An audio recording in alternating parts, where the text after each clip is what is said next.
The night she came for me. I still can't believe it happened to me.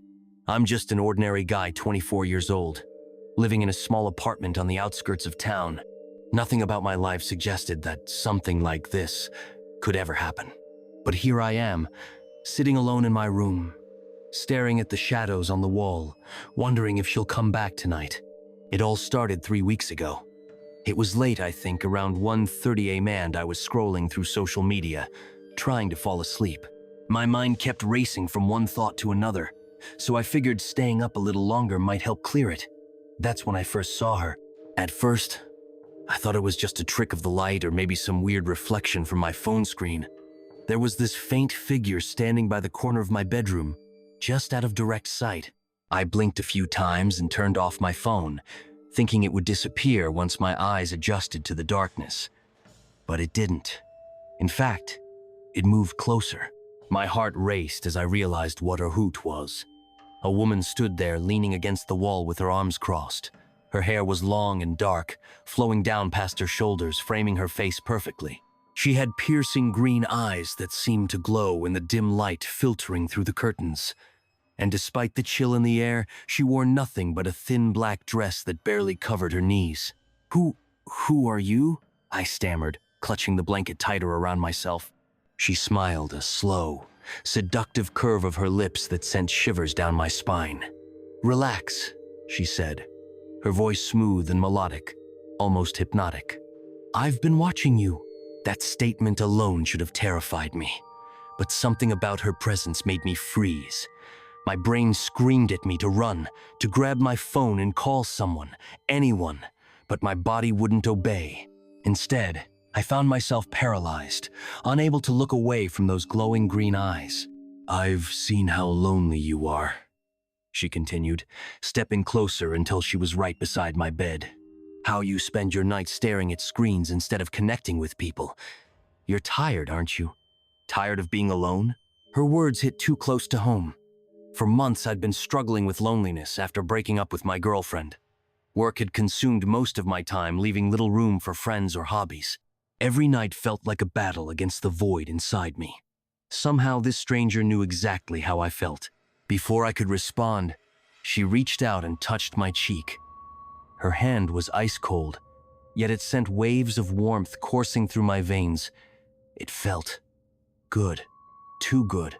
"You don't have to be alone anymore," she whispered, leaning closer. Her breath tickled my ear, sending chills down my neck. "Let me take care of you." And then everything went black. When I woke up, it was morning.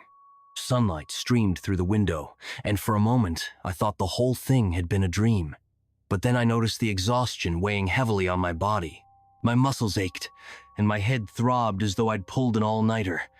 Yet, strangely enough, I also felt satisfied, like I'd experienced the deepest, most fulfilling sleep of my life. Over the next few days, the same thing happened again and again. Each night, she appeared in my room, whispering sweet nothings in my ear, touching me in ways that left me both exhilarated and drained. By day, I struggled to stay awake, dragging myself through work and errands like a zombie. But every night, I welcomed her arrival, eager for the strange mix of pleasure and dread she brought with her. It wasn't until the fourth night that things took a darker turn. As usual, she showed up after midnight, gliding into my room like smoke. But this time, her expression was different. Gone was the playful smile. Instead, her face twisted into something sinister. "You've given me too much already," she said, her voice sharper than before. "Now it's time to give more." "What do you mean?" I asked, panic rising in my chest. "You know what I am," she replied, circling the bed like a predator stalking its prey. "A succubus, feeder of dreams, stealer of energy. And you've been feeding me well, but now I need more." More? What did she mean by more? Before I could ask, she lunged toward me, pinning me to the mattress. Her hands pressed against my chest, icy cold but burning with an otherworldly power. I tried to fight back, but it was useless. She was stronger than any human being should be. Then came the pain. It wasn't physical, not exactly. It was more like someone was ripping apart my very essence, pulling pieces of my soul out of my body. I screamed, thrashing beneath her grip, but she held firm, her green eyes locked onto mine as if savoring every second of my torment. By the time she released me, I was drenched in sweat, trembling uncontrollably. The room spun around me, and I barely managed to crawl out of bed before collapsing onto the floor. When I looked up, she was gone. For the rest of that week, I avoided sleeping altogether. I stayed awake for 72 hours straight, drinking coffee and energy drinks just to keep my eyelids open. But eventually, exhaustion caught up with me. And when it did, she returned. Only this time, she wasn't alone. There were other Stu figures, one male and one female, flanking her like guards. They didn't speak, but their mere presence filled the room with an oppressive weight. The succubus smirked as she approached me, her movements deliberate and calculated. "You can't escape forever," she said, her voice dripping with malice.